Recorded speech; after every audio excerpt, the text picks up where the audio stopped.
Hello everyone, मैं मुकेश कुमार आपका स्वागत करता हूं आपके अपने यूट्यूब चैनल यूनिक स्टडी पर। तो आज हम लोग करने वाले हैं 15 आसान क्वेश्चनों का सॉल्यूशन करने वाले हैं, जो आप लोगों के टेलीग्राम ग्रुप में पूछा गया था। टेस्ट में आप लोग जैसे दे रहे हैं तो उसमें 15 क्वेश्चन हम लोग कैसे जल्द से जल्द सॉल्व कर सकते हैं, वही हम लोग आज देखने वाले हैं। तो पहला क्वेश्चन हम लोग ले रहे हैं। पहला क्वेश्चन क्या था? एक्स वाई से 25% अधिक कमाता है।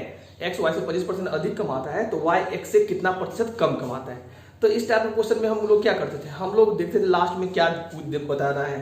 तो हम लोग को यहाँ बताना था कमी परसेंट बताना था, जो वाई एक्स से कितना परसेंट कम कमाता है। और यहाँ क्या दिया गया, एक्स जो है वाई से 25% ज्यादा कमाता है। तो इस कमी परसेंट के लिए डायरेक्ट हम इस टाइप के क्वेश्चन को अगर देखते हैं तो कमी परसेंट बराबर क्या लिखते हैं, कितना दिया गया था 25%। 25% अधिक कमा रहा था एक्स, तो 25 गुने 100। लेकिन हमको बताना क्या है, वाई एक्स से कितना परसेंट कम कमाता है। तो ये कमी परसेंट हम लोग बताना है यहाँ। तो हम क्या करेंगे, 100 प्लस 25। अगर वृद्धि प्रतिशत बताना होता तो हम क्या करते, वृद्धि प्रतिशत बताना होता तो हम क्या करते हैं, यहाँ पर कमी परसेंट था एक ऐड कर दिए थे हम 25। अगर अधिक वृद्धि परसेंट बताना होता तो हम क्या करते हैं, यहाँ पर कम कर देते, घटा देते। यहाँ ले लेते हैं 25 इंटू 100 अपॉन 125। तो 25 को और 5 से मल्टीप्लाई करते हैं तो 125, अब 5 से इसको अगर करेंगे तो क्या होगा 20%। तो पहला क्वेश्चन बहुत ही आसान क्वेश्चन था हम लोगों का। और यहाँ ये हमको पता चल गया, तो y जो है x से 20% कम कमाता है। क्लियर है? x y से 25% अधिक कमाता है तो y x से कितना परसेंट कम कमाता है। आंसर यहाँ क्या है, 20% कम कमाता है। क्लियर है?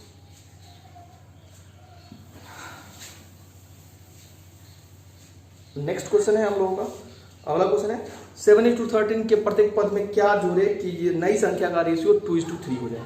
तो यहाँ क्या दिया गया, 2 अनुपात दिया गया 7:13। 7:13 के प्रत्येक पद में क्या जोड़े कि इसका नया रेशियो क्या हो जाए, 2:3 हो जाए। तो यहाँ देते हैं 7:13 रेशियो में है, तो हम इसको इस तरह लिख सकते हैं, इसके प्रत्येक पद में क्या जोड़े। तो हम जोड़ने वाली संख्या अगर मान लेते हैं, छोटी संख्या जोड़ने वाली संख्या क्या है, एक्स है, जिससे इसका नया रेशियो क्या हो जाए 2/3 हो जाए, 2:3 हो जाए।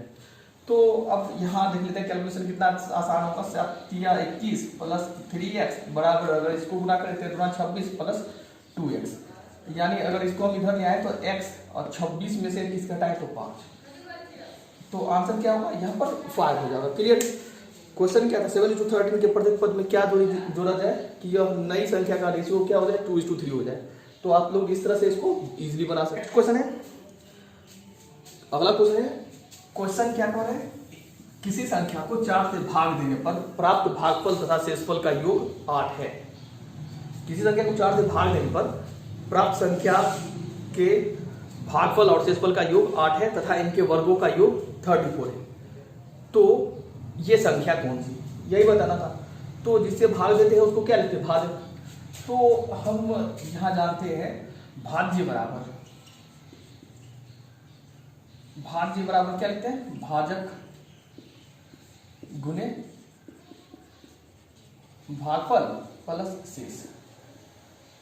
तो संख्या हमको नहीं पता है, तो संख्या मान लेते हैं, हमारा संख्या क्या है, x है। भाजक दिया गया 4 से भाग देने पर, यानी भाजक क्या है, 4 है। भागफल हमको नहीं पता है, मान लेते हैं भागफल क्या है हमारा, a है और शेष है b। तो x बराबर 4a प्लस b लिख सकते हैं, x बराबर 4a प्लस b लिख सकते हैं हम लोग। Equation first. अब क्या बताया गया, इनके भागफल और शेषफल का योग कितना है, 8 है। तो हम लोग लिख सकते हैं a plus b equal to 8। और इनके इक्वेशन सेकंड लिख लेते हैं, और इनके वर्गों का योग, यानी इनके वर्गों का योग, a का वर्ग क्या होगा a स्क्वायर, b का वर्ग क्या होगा b स्क्वायर, इनके वर्गों का योग 34 है। 34। अच्छा चलिए ठीक है, a square plus b square को अगर a प्लस b के रूप में लिखे तो हम लोग लिखते हैं a प्लस b का होल स्क्वायर माइनस 2ab बराबर क्या होगा 34 गिवन है। क्योंकि हम a square plus b square को a प्लस b का whole square minus 2ab equal to 34 लिख सकते हैं। अब a प्लस b का वैल्यू क्या दिया है 8 का स्क्वायर क्या होगा 64 माइनस 2ab बराबर 34। तो अगर हम इसको इधर ले आए, यानी तो हम लिख सकते हैं माइनस 2ab बराबर 34 माइनस 64। 64 में से अगर 34 घटाए तो क्या होना है 30। अगर हम उसको ले तो माइनस में माइनस 30 हो जाएगा, यानी माइनस से माइनस खत्म, 2 से ये खत्म, यानी ए बी बराबर हमको मिल गया 15, a b equal to 15, a b बराबर 15। तो हम क्या सोच रहे हैं, वो दो फैक्टर कौन सा है जिसका गुणनफल a b, a into b 15 हो और ए प्लस बी 8 हो। तो यहाँ पर अगर हम अप्लाई करें 5 और 3 को मल्टीप्लाई करें तो 15, और यहाँ 5 और 3 को का सम अगर पता करें तो 8 हो जाएगा। तो 5 प्लस 3 करेंगे तो 8, और 5 इंटू 3 इक्वल टू 15। तो हमको पता चल रहा है ए इक्वल टू क्या होगा 5 होगा, और बी इक्वल टू क्या होगा 3 होगा। तो इस तरह अगर हम अप्लाई करें क्वेश्चन फर्स्ट में, चूंकि हम लोग x बराबर लिखे हैं, x बराबर क्या लिखे हैं 4a प्लस बी, 4a की जगह हम अप्लाई कर रहे हैं 5 और b की जगह 3, यानी 4 5 20 प्लस 3, तो हम लोग आंसर क्या होगा 23। क्लियर। तो यहाँ वो संख्या क्या होगा 23। इसको चेक कर सकते हैं, अगर हम 4 से डिवाइड करें, 4 से डिवाइड करते हैं 23 को, 4 5 23 और रेस्ट क्या होगा 3 हो जाएगा। अब देख लेते हैं 5 और 3 को जोड़ें तो 5 और 3 का योग कितना 8 होगा, 5 का स्क्वायर 25 और 3 का स्क्वायर 9 होगा, 3 का स्क्वायर 9 होगा, 25 और 9 को अगर सम करें तो क्या होगा 34 होगा, यानी ये सभी लिमिटेशन को पूरा करता है। आंसर क्या होगा 23। क्लियर। तो आप इस तरह इसको चेक भी कर सकते थे।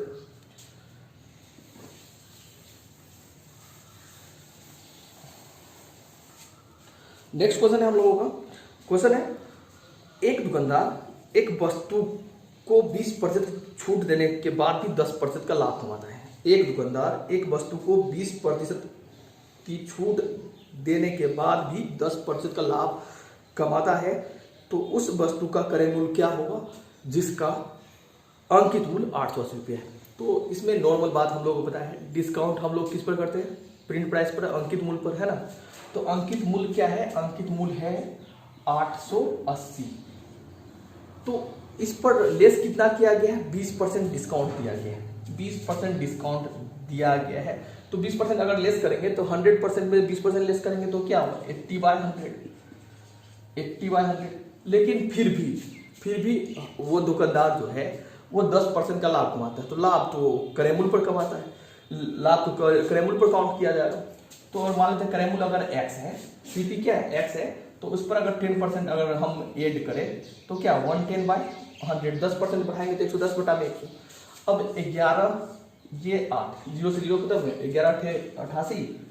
अब यहाँ देख ले 100 से 100 खत्म, यानी x बराबर सीपी क्या होगा 88 64 और 1 0। तो इसमें हमको करना क्या था, हम लाभ प्रॉफिट जो है क्रय मूल्य पर काउंट करते हैं। तो क्रय मूल्य x 10% बढ़ा देंगे, क्योंकि हमको 10% लाभ चाहिए, क्रय मूल्य पर 10% लाभ है, और डिस्काउंट किस पर करते हैं कॉस्ट प्राइस, प्रिंट प्राइस पर। अंकित मूल्य पर हम लोग डिस्काउंट करें 20% कम करें, तो इस तरह हमको पता चल गया इसका क्रय मूल्य क्या होगा 640 रुपया होगा, 640 रुपीज हो जाएगा। क्लियर है। आज बहुत ही आसान क्वेश्चन सभी है। नेक्स्ट क्वेश्चन है राजीव की आयु अपने पुत्र की आयु की 4 गुना है। राजीव की आयु अपने पुत्र की आयु की 4 गुना है। 5 वर्ष पूर्व राजू की आयु 5 वर्ष पूर्व राजू की आयु से 9 गुना थी। राजू की आयु उसके पुत्र की आयु से 9 गुना थी, तो राजीव की वर्तमान आयु क्या है। तो क्वेश्चन फिर से देख लेते हैं। क्वेश्चन है राजीव की आयु अपने पुत्र राजू की आयु से 4 गुना है, और राजीव है और राजू है। राजीव की आयु अपने पुत्र राजू की आयु की 4 गुना है, और 5 वर्ष पूर्व राजू की आयु से 9 गुना थी। 5 वर्ष पूर्व राजीव की आयु अपने पुत्र राजू की आयु से 9 गुना थी। तो चलिए ठीक है, राजीव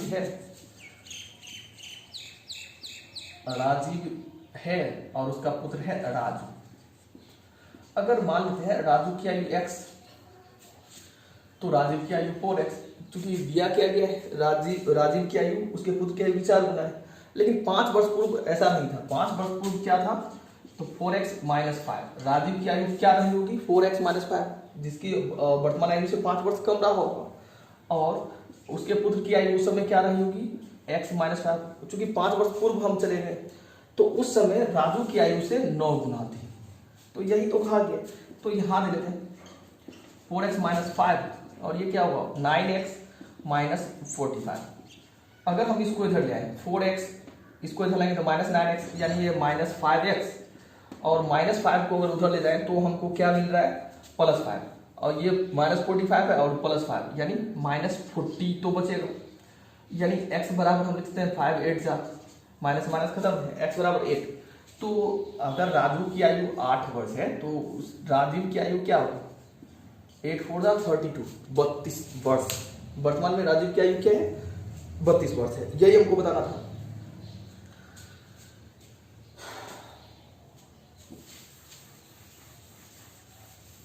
अगला क्वेश्चन है, एक धनराशि चक्रवृद्धि ब्याज के दर से 15 वर्षों में 4 गुनी हो जाती है, तो यह कितने वर्षों में 8 गुनी हो जाएगी।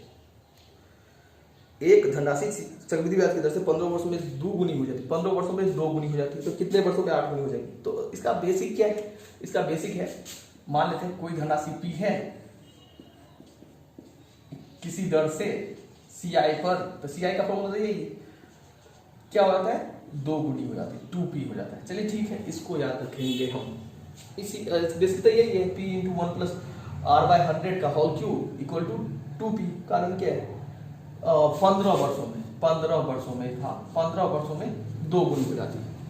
तो चलिए ठीक है, अगर हम P से P खत्म कर सकते हैं यहाँ, यानी 1 + R/100 का होल पावर क्या होगा, 15 बराबर क्या होगा, 2। अब हम लोगों से क्वेश्चन क्या पूछा है, कितने वर्षों में 8 गुनी हो जाएगी। चलिए ठीक है, तो P 1 + R/100 उसी दर से, उसी रेट से कितने वर्षों में, तो मान लेते हैं x वर्षों में, कितनी गुनी, 8 गुनी। अच्छा चलिए ठीक है, P × 8 गुनी यानी 8P लिख सकते हैं हम, P से P खत्म। तो चलिए ठीक है, इसको हम अगर ध्यान लेते हैं 1 + R/100 का होल पावर क्या है, x। 8 को आप लोग 2 का क्यू लिख सकते हैं, 2 का क्यू लिख सकते हैं। चलिए ठीक है, तो अब आप ये भी तो लिख सकते हैं ना, R/100 का होल पावर x है, और 2 आप लिख रहे हैं 1 + R/100 का होल पावर कितना, 15 का होल। हम 2 को क्या लिखें, 1 प्लस, चूंकि यहाँ आपको 2 का वैल्यू पता है, 1 + R/100 का होल पावर क्या है, 15। तो अगर हम इसको लिखें तो 1 + R/100, 1 + R/100, चलिए इसको यहाँ लिख लेते हैं, 1 + R/100 का होल पावर x है, और इन दोनों को मल्टीप्लाई करते हैं, 1 + R/100 का होल पावर क्या होगा, 15 3 जा 45, ये से ये खत्म, यानी कितने वर्षों में, 45 ईयर्स। तो आप मौखिक भी कैलकुलेशन कर सकते हैं, ये तो बेसिक कंसेप्ट था। अब यहाँ रहते इसका ट्रिक क्या होगा, तो ये थोड़ा सा ध्यान रखना होगा, हमको ध्यान क्या रखना होगा। चलिए क्लियर, यहाँ 45 ईयर्स होगा। अब यहाँ देखते हैं 15 वर्ष में 2 गुना, 2 गुनी, तो 8 गुनी हमको करना है। 8 गुनी कितने वर्षों में, है ना, कितने वर्षों में यह 8 गुनी होगी।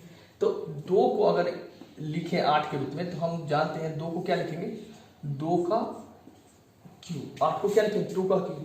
हमको क्या करना है, 15 को इस 3 से मल्टीप्लाई कर देंगे, तो ये 15 को अगर हम 3 से मल्टीप्लाई करेंगे तो क्या होगा, 45। तो हम इस तरह इसको इजीली सॉल्व कर सकते हैं, 15 3 जा 45। तो आंसर हम लोगों को क्या हो जाएगा। नेक्स्ट क्वेश्चन है हम लोगों का, अगला क्वेश्चन है, 50 संख्याओं का औसत 36, 50 संख्या का औसत 36 ज्ञात किया गया। बाद में पता चला कि एक संख्या 48 की जगह 23 ले लिया गया था, तो शुद्ध औसत क्या है। क्वेश्चन क्या है, 50 संख्याओं का औसत 36 ज्ञात किया गया। तो 50 संख्याओं का औसत अगर 36 है, 50 संख्याओं का औसत अगर 36 है, तो 50 संख्याओं का सम क्या होगा, 50 × 36, 50 × 36। और उसमें गलती हुआ है, गलती क्या हुआ है, 48 के स्थान पर 23 ले लिया गया है, 48 के स्थान पर 23 ले लिया गया है। तो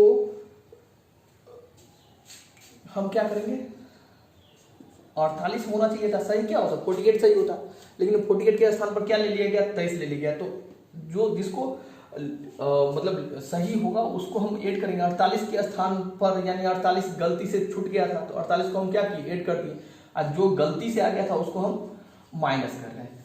तो अब यहाँ देखिए क्वांटिटी क्या होगा, 50 संख्या था, 48 हटाए, फिर 23 हटाए, 48 को मतलब लाल, तो कितना 50 ही रहा ना, 50 संख्या था, 48 को जोड़े तो 51 और उसमें से 23 घटा के तो फिर से संख्या तो कम हो गया, यानी अभी भी संख्या 50 ही।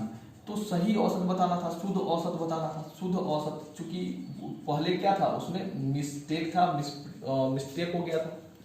अब यहाँ देखते हैं, अगर 48 में से 23 घटाएं तो हमको क्या मिलेगा। तो यहाँ देखते हैं 50 गुने 36, जोड़ सकते, गुना कर सकते थे, लेकिन यहाँ गुना नहीं कर रहे हैं। 25 बटा में क्या है 50, ऊपर देखें तो 25 तो कॉमन है, तो ये क्या होगा 2 बचेगा 36, 36 दूना 72 प्लस 1 73 बटा में 50। अब यहाँ पे 25 दूना 50 यानी 73 बटा में 2 है, 73 का आधा क्या होगा 36 दूना 72.5। तो इसका सही रेशियो क्या होता 36.5 होता। सही रेशियो अगर निकाला जाता, अगर मिस्टेक नहीं होता तो इसका सही शुद्ध औसत, सही औसत क्या होता 36.5 होता, 36.5 हो जाता। तो क्लियर है, यही क्वेश्चन था। अगला क्वेश्चन है, दो संख्याओं में 3:5 का अनुपात है। दो संख्याओं में 3:5 का अनुपात है तथा इनका LCM 300 है तथा इनका लघुत्तम समावर्त 300 है, तो इनमें छोटी संख्या कौन सी है। अब यहाँ दो संख्याओं का अनुपात 3:5 है। दो संख्याओं में क्या रेशियो है 3:5 का रेशियो, 3 और 5 का रेशियो। तो रेशियो के लिए तो हमको कुछ लिखना होगा, तो इसको हम लिखते हैं 3x और ये 5x। अब चलिए ठीक है, अगर हम LCM यानी तो आप लोगों को पता है, क्या पता है आप लोगों को पता है, दो संख्याओं गुणनफल a इंटू बी बराबर किसके LCM इंटू HCF के बराबर होता है, तो L इंटू एच के बराबर होता है। चलिए ठीक है, अब यहाँ दे लेते हैं, अगर इन दोनों में HCF किसको कहते हैं जो दोनों में कॉमन होता है। HCF दोनों में कॉमन क्या मिल रहा है आपको 3x और 5x में, दोनों में अगर HCF का बात करें तो आपको HCF क्या मिल रहा है x मिल रहा है, और LCM क्वेश्चन में दिया गया है 300, LCM 300 दिया गया है, और इन दोनों में अगर HCF निकाले तो क्या मिल जाएगा x। अब यहाँ देखते हैं a इंटू बी बराबर है L इंटू एच। a की जगह हम लिख सकते हैं 3x, b की जगह लिख सकते हैं 5x बराबर, अब L के जगह हम 300 हमको मिला है, और HCF के जगह हम x लिख सकते हैं। ये से ये खत्म हो जाएगा, 5 से हम इसको काटेंगे तो कितना 60 हो जाएगा, 3 से कितना 20, यानी अगर x बराबर सिर्फ x बचा है, इधर x बराबर हमको मिल गया 20, यानी HCF तो हम HCF हमसे पूछा जाता है, हम कब बता देते जो ना HCF तो 20 होगा, लेकिन हमको बताना क्या इसमें छोटी संख्या क्या होगी। तो यहाँ देखते हैं 20 को 3 से गुना करेंगे 20 या 60, 20 को 5 से गुना करेंगे 100, और ऐसे पता चला 3 और 5 में बड़ी संख्या कौन है 5, छोटी संख्या कौन सी 3, तो हमको छोटी संख्या बताना था x बराबर 20, यानी छोटी संख्या इसमें 60 है, जो आंसर है आप लोगों का। क्लियर है,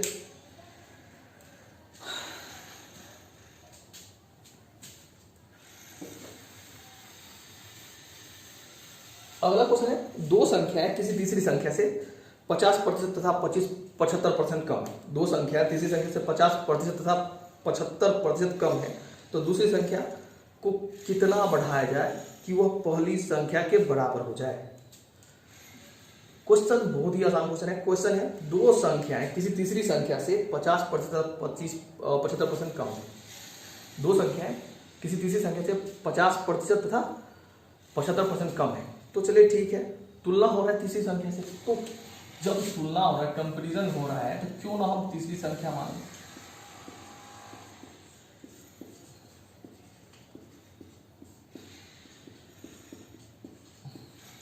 अगर तीसरी संख्या 100 मान लेते हैं, तो पहली संख्या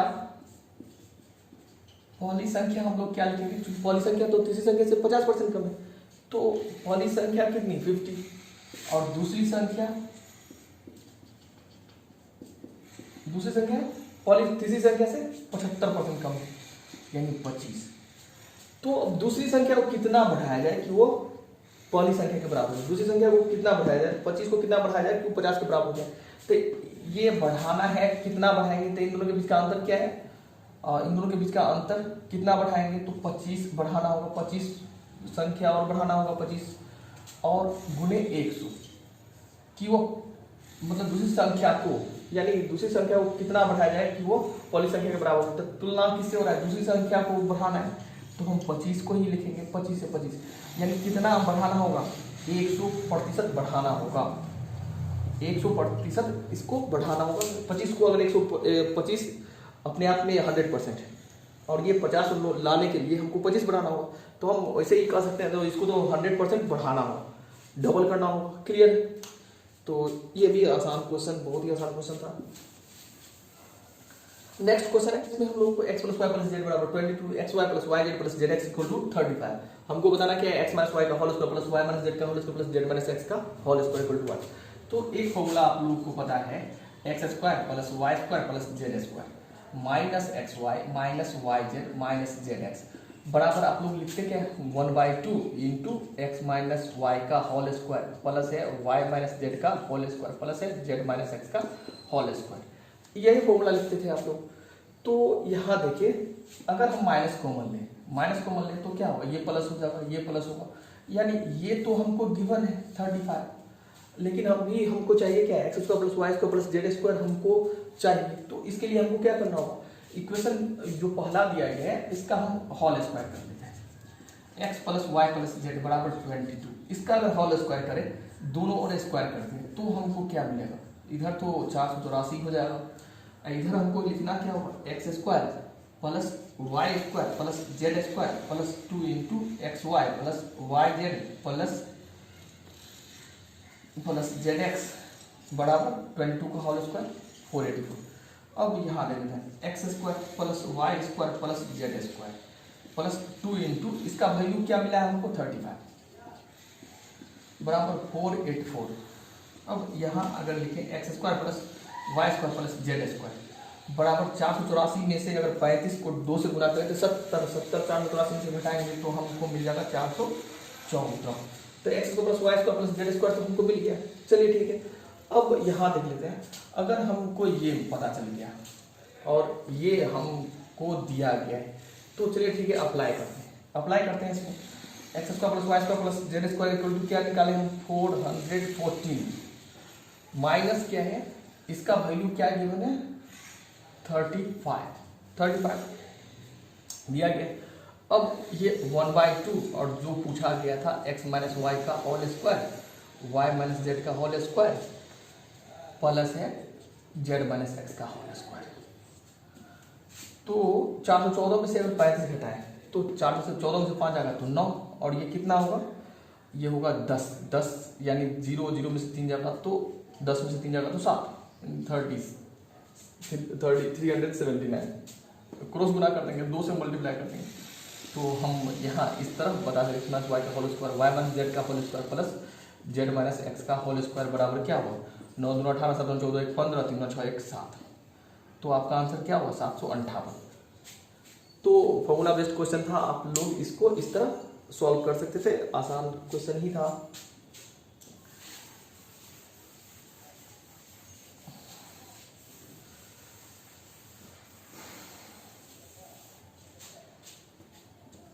अगला क्वेश्चन है, नेक्स्ट क्वेश्चन है हम लोगों का 1/sin 4 90 - थीटा प्लस है 1/cos square 90 - theta -1 equal to what. तो चलिए ठीक है, अगर हम sin 90 - थीटा लिखे है ना, sin 90 - थीटा किसके बराबर, sin 90 - थीटा cos थीटा, यानी हम इसको लिख सकते हैं cos 4 theta plus cos 90 - theta, तो हम इसको लिख सकते हैं sin square theta -1 sin square theta -1। अब यहाँ दे लेते हैं, sin स्क्वायर थीटा -1 हमको मिल रहा है। अब यहाँ अगर 1/cos 4 थीटा, अब अगर यहाँ पर माइनस कॉमन ले तो ये माइनस वाला प्लस में, प्लस वाला माइनस में चले जाएगा, तो अगर माइनस कॉमन लेंगे तब ऐसा होगा। तो चलिए ठीक है, माइनस अगर कॉमन लेने पर ये चेंज हो जाए तो हमको एक फॉर्म मिल जाएगा, कौन सा, अच्छा चलिए अगर नहीं इसको बदल रहे हैं तो आप इसको लिख सकते हैं 1 - cos स्क्वायर थीटा -1, ये से ये खत्म कर सकते हैं। अब ये माइनस प्लस माइनस ये भी तो कर सकते थे हम, cos 4 theta -1/cos square theta. अब यहाँ देखते हैं इन दोनों का एलसीएम क्या होगा, cos 4 थीटा और यहाँ पर 1 - cos स्क्वायर थीटा। ठीक है, लिख सकते हैं आप। अब 1 माइनस कोस स्क्वायर थीटा बराबर लिखते हैं साइन स्क्वायर थीटा। अब कोस 4 थीटा को दो बराबर भाग में अगर बांटे तो कोस square theta into cos square theta, तो साइन स्क्वायर बट्टा में कोस स्क्वायर थीटा बराबर लिख सकते हैं टैन स्क्वायर थीटा, और ये बच गया into 1 by cos square theta cos square theta, तो इसको आप लोग लिख सकते हैं सेक स्क्वायर थीटा। अगर ये ऑप्शन में गिवन है तो आपका आंसर करेक्ट क्या होगा, tan square theta into sec square theta. तो इस तरह आप लोग इसको बना सकते थे, है ना। क्या किया हम, sine 90 minus theta cos 4 theta हो जाएगा, मतलब sine 90 minus theta equal to cos theta, तो 4 है पावर इसका 4 है तो कोस 4 थीटा लिख सकते हैं। यहाँ देखिए cos square 90 minus theta, cos square 90 minus theta को हम साइन स्क्वायर थीटा लिख सकते हैं, -1 था तो -1 था तो sign square theta 1 minus cos square theta भी लिख सकते हैं, तो ये +1 -1 खत्म। अब ये माइनस प्लस माइनस लिख सकते हैं, और इन दोनों का एलसीएम लेंगे तो कोस 4 थीटा जिसका पावर ज्यादा होगा उसको रखना होगा, तो ये 1 हो जाएगा। Cos square theta 1 minus cos square theta equal to क्या, साइन स्क्वायर थीटा। और कोस 4 थीटा को हम cos square theta into cos square theta तो लिख ही सकते हैं, तो साइन बाय कोस यानी टैन स्क्वायर थीटा, ठीक है, और 1 बाय कोस स्क्वायर थीटा यानी सेक स्क्वायर थीटा। तो ये अगर आंसर ऑप्शन में गिवन है तो आपका आंसर हो जाएगा। अगला क्वेश्चन है p बराबर दिया गया है 2 का स्क्वायर है प्लस 6 का स्क्वायर है प्लस 10 का स्क्वायर है प्लस 14 का स्क्वायर है plus dot dot dot dot ऐसे बढ़ते बढ़ते 94 के स्क्वायर तक। q बराबर है 1 का स्क्वायर प्लस है 5 का स्क्वायर प्लस 9 का square plus dot dot dot 81 के स्क्वायर तक है, तो हमको बताना है p minus q equal to what, यही बताना है हमको। तो चलिए ठीक है, लिख लेते हैं। p बराबर 2 का स्क्वायर प्लस है 6 का स्क्वायर है फिर है 10 का स्क्वायर, तो देख रहे हैं 2 4 6 4 10 14 का square plus dot dot dot dot dot 94 के स्क्वायर तक, 94 के स्क्वायर तक। क्यू बराबर क्या दिया गया, क्यू बराबर दिया गया 1 का स्क्वायर प्लस 5 का स्क्वायर प्लस है 9 का स्क्वायर प्लस है 13 का स्क्वायर होगा प्लस है डॉट डॉट डॉट डॉट 81 के स्क्वायर तक। और अगर हम ध्यान से देखें तो अगर इस तरह दिया गया p माइनस क्यू हमसे पूछ रहा है, p माइनस क्यू ही पूछ रहा है, तो अगर हम घटाएं तो इसका अर्थ है 2 है तो 1 है 6 है तो 5 है 10 है तो 9 है 14 है 13 यानी 81 है, तो लास्ट वाला क्या होगा, यहाँ इसके ऊपर क्या होगा 82 का स्क्वायर, 82 का स्क्वायर वाला ऊपर होना चाहिए, यहाँ पर क्या होना चाहिए 82 का स्क्वायर प्लस 86 का स्क्वायर प्लस 90 का स्क्वायर प्लस 94 का स्क्वायर। हाँ ये चलिए ठीक है, तो ये 4 बटा है। अब ये देखिए सीक्वेंस भी बन रहा है, सीरीज भी बन रहा है, सब में 4 का डिफरेंस है। अगर हम 1 माइनस क्यू इसको अगर इक्वेशन फर्स्ट और इसको इक्वेशन सेकंड लिख ले 1 माइनस क्यू करें तो हमको क्या मिल रहा है, यहाँ देखिए p माइनस क्यू तो मिल रहा है। अब 2 का स्क्वायर माइनस 1 का स्क्वायर प्लस है 6 का स्क्वायर माइनस 5 का स्क्वायर प्लस है 10 का स्क्वायर माइनस 9 का स्क्वायर प्लस है 14 का स्क्वायर माइनस 13 का square plus dot dot dot 82 का स्क्वायर माइनस है 81 का स्क्वायर, और उसके बाद रेस्ट बचा है 86 का स्क्वायर प्लस है 90 का स्क्वायर प्लस है 94 का स्क्वायर। अब यहाँ देखिए तो ये क्या होगा ए स्क्वायर माइनस बी स्क्वायर हमको नजर आ रहा है, ए स्क्वायर माइनस बी स्क्वायर ए स्क्वायर माइनस बी स्क्वायर ए स्क्वायर माइनस बी स्क्वायर, यहाँ तक तो ए स्क्वायर माइनस बी स्क्वायर है, तो क्यों ना हम इसको लिखें 2 + 1 × 2 - 1 प्लस 6 + 5 ये वो क्या होगा 6 - 5, यहाँ पे क्या मिलेगा हमको 10 + 9 और 10 - 9, फिर डॉट डॉट डॉट यहाँ तक 82 + 81 और 82 - 81, और उसके बाद तो 86 का स्क्वायर हमको निकालना ही होगा। तो यहाँ देख रहे हैं 86 के बारे में देख रहे हैं, ये 100 के नज़दीक का स्क्वायर है, तो 100 से कितना कम है 100 से 14 कम है, तो 86 से 14 घटाएं 86 से 14 घटाएं तो कितना हो जाएगा 86 से 14 घटाएं तो 72, अब 72 और 14 का स्क्वायर 196 यानी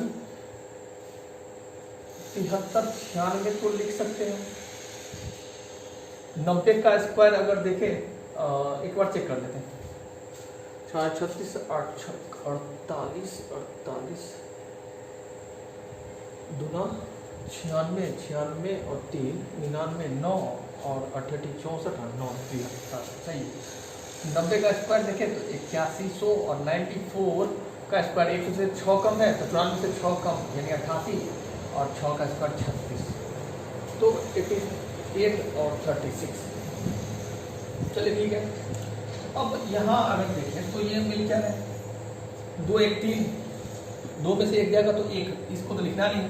प्लस क्या है 11 मिल रहा है, प्लस क्या मिल रहा है 19 मिल रहा है, यानी 3 8 11 8 19 19 8 27 आगे होगा। फिर डॉट डॉट डॉट डॉट कहाँ तक 82 और 81 को जोड़े तो 3 8 8 16 163 तक अगर देखें तो हमको एक सीक्वेंस मिल रहा है जो एपी में, चूंकि सबका बीच का डिफरेंस 8 8 8 8 बढ़ रहा है। तो अगर हम पता करें जो 163 इस श्रेणी का क्या टर्म है तो थोड़ा सा आसान हो जाएगा। और इधर वाला को हम क्या कर लेंगे, जोड़ लेंगे 6 6 12 3 9 12 1 13 8 1 9 9 1 10 10 3 13 हासिल 1 8 1 9 9 8 17 17 7 17 7 24। इन 24,332 तो मिल रहा है, इन सब का जोड़ मिल रहा है 24,332 24,332 8000।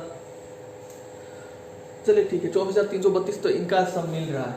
अब यहाँ देखें एक श्रेणी मिल रहा है जो यहाँ से यहाँ तक श्रेणी मिल रहा है, क्या है अर्थमेटिक प्रोग्रेशन का श्रेणी है। तो यहाँ 163 लास्ट टर्म है और पहला टर्म क्या है 3 है।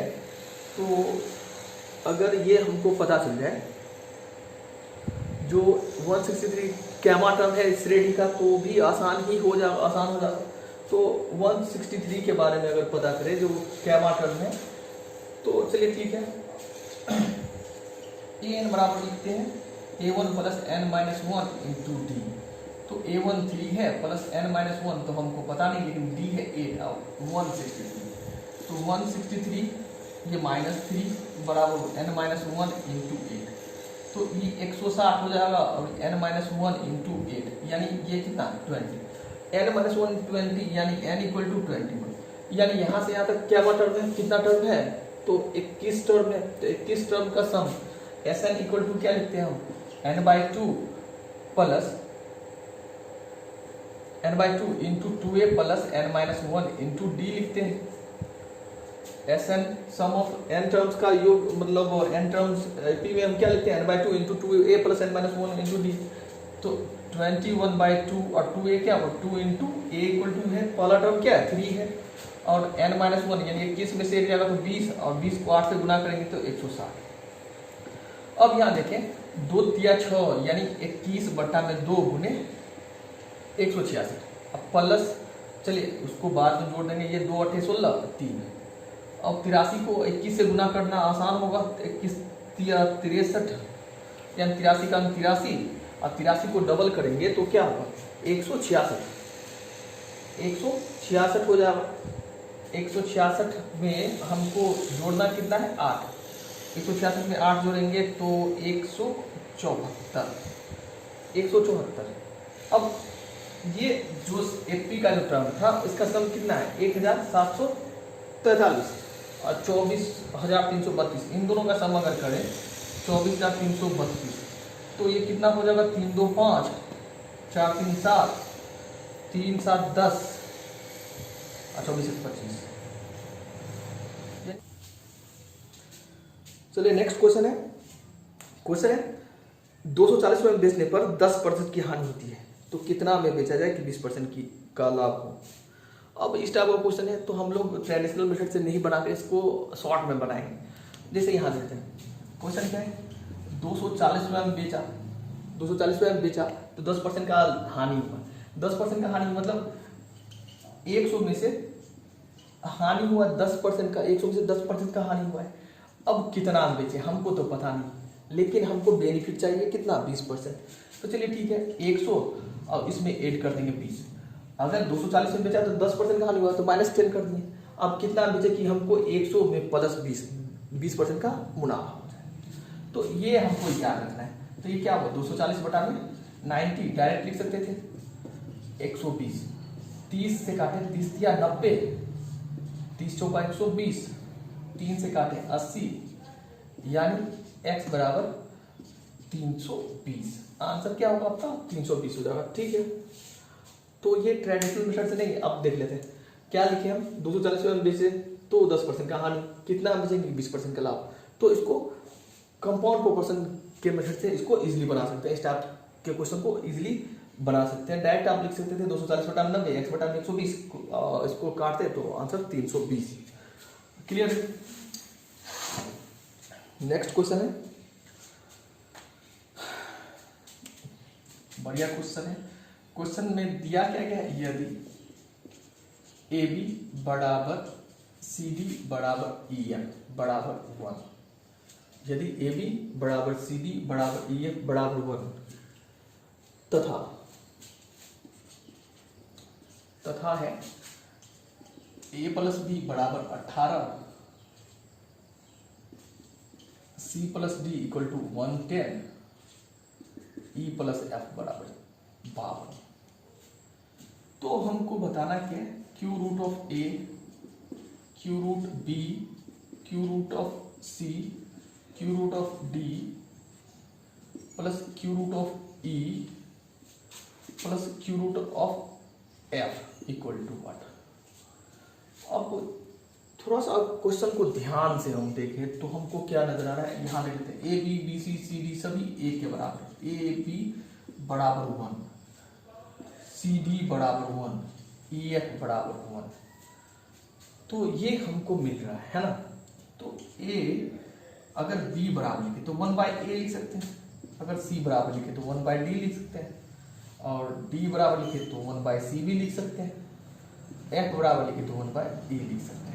अब चलिए ठीक है, अब इसको हम देखें, इसको देखें तो हमको क्या नजर आए, a प्लस 1/a बराबर 18, c प्लस d को हम लोग लिख सकते हैं 1/c बराबर 110, e प्लस f को लिखे तो 1/e बराबर 52। तो अब हमको बताना है cube root of a plus cube root of b। अब क्वेश्चन में क्या दिया गया, माइनस है, ये माइनस है। चलिए ठीक है, तो क्या हो जाएगा, है ना। अब a plus 1/a equal to 18, तो हमको याद क्या आता है, क्या सोचते हैं हम, x प्लस 1/x मिला था 3, तो एक्स क्यू प्लस 1/x³ बराबर लिखे थे 18। कैसे लिखे थे 18, तो 3 का क्यू माइनस 3 इंटू 3a, यानी 27 में से 9 जाएगा तो 18। तो ये हुआ था, लेकिन यहाँ तो उल्टा दे दिया हमको। उल्टा क्या दिया गया है, x³ प्लस 1/x³ बराबर 18 और x प्लस 1/x बराबर 3, लेकिन यहाँ तो हमको उल्टा मिला है ना, 1 प्लस a प्लस 1/a बराबर 18, और बताना क्या है, cube root of a plus cube root of b, ये बताना है। तो अगर इस फॉर्मूला से हम उल्टा लें तो cube root of a plus cube root of b बराबर 3 लिख सकते हैं हम, cube root of c plus 1/क्यू रूट ऑफ c बराबर लिख सकते हैं 5, क्योंकि 5 इसका क्यूब 125 माइनस 5 3 जा 10, 5 3 जा 15, 125 में से 15 घटाएं तो 110 हो जाएगा। अब cube root of A E plus 1/क्यू रूट ऑफ ई बराबर 4 का क्यू 64 माइनस 4 दिया 12, यानी 52, यानी ये हो जाएगा 4। चलिए ठीक है, अब इसको लिखें तो क्यू रूट ऑफ ए, इसको हम क्यू रूट ऑफ ए था, इसको हम बी लिख सकते हैं बराबर 3, क्यू रूट ऑफ सी, और इसको हम लिखें तो क्यू रूट ऑफ डी बराबर 5, cube root of e plus cube root of f बराबर 4। चलिए ठीक है, ये हमको मिल गया। हमको बताना क्या था, हमको बताना था ये cube root of a plus है क्यू रूट ऑफ ए। चलिए ठीक है, अब यहाँ देख लेते हैं, अगर हमको ये बताना है तो यही देख लेते हैं, cube root of a plus cube root of b का वैल्यू क्या है 3 है, ठीक है। क्यू रूट ऑफ यहाँ cube root of c plus cube root of d का वैल्यू क्या है 5 है। अगर हम माइनस कॉमन लें तो ये प्लस हो जाएगा, माइनस कॉमन लें तो ये प्लस हो जाएगा, और इसका वैल्यू क्या है 4।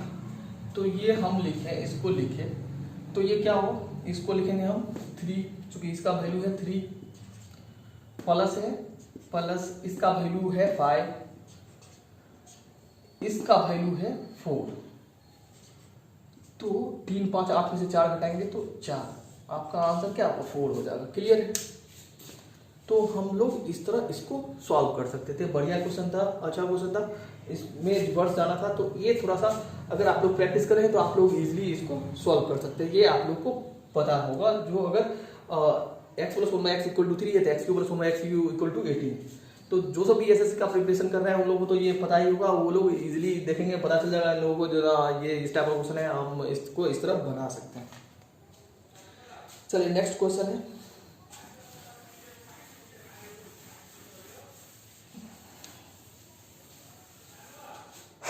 अगला क्वेश्चन है 4 दूध वालों ने एक चरागाह किराए पर लिया है। 4 दूध वाला था, एक चरागाह किराए पर लिया है। एम ने 16 गाय को 3 महीना चराया। एम ने 16 गायों को 3 माह तक, एन ने 20 गायों को 4 माह तक, ओ ने 18 गायों को 6 माह तक, पी ने 42 गायों को 2 माह तक चराया। एम का किराया 2400, यानी एम का हिस्सा कितना लगा हो, कितना रुपया लगा हो, 2400 रुपया लगा हो। तो ओ का भाग क्या है, ओ का हिस्सा क्या है, यह क्वेश्चन है। तो इसमें यहाँ देखें तो 4 गौ वाला था, है ना, 4 दूध वाला था। कौन कौन है, एम है। एम क्या करता है, 16 गायों को 3 माह तक। एन है, एन कितना है, एन है 20 गायों को 4 माह तक, 20 गायों को 4 माह तक। ओ जो है ओ 18 गायों को 6 माह तक, 18 गायों को 6 माह तक, 6 मंथ तक। पी ने 42 गायों को 2 माह तक, पी ने 42 गायों को 2 माह तक चराया। अब चलिए ठीक है, अब दिया क्या गया है, इसमें दिया गया है एम का हिस्सा दिया गया है, एम का हिस्सा दिया गया है, एम वाला का हिस्सा दिया गया। अब पूछा है ओ वाला का, तो ये सभी तो आपस में बराबर होगा, क्योंकि अगर यहाँ देखिए ये सभी आपस में बराबर है। तो एम बटा में क्या लिखेंगे 16/3, क्योंकि एम जो है 16 गायों को 3 माह तक चलाया था, ओ 18 गायों को 6 माह तक चलाया था। ये दोनों आपस में रेशियो में बराबर होगा, सबको अपने अपने गायों और कितना माह तक चलाया उसके हिसाब से ही पैसा खर्च करना था, पैसा दिया है वो। अब यहाँ देते हैं एम जो है, एम को कितना अमाउंट लगा है 24, क्योंकि वो 16 गाय को 3 महीना तक चलाया था, वो तो 18 गाय को 6 माह तक चलाया, तो ओ को कितना देना होगा। तो चलिए पता कर लेते हैं। अब यहाँ देखें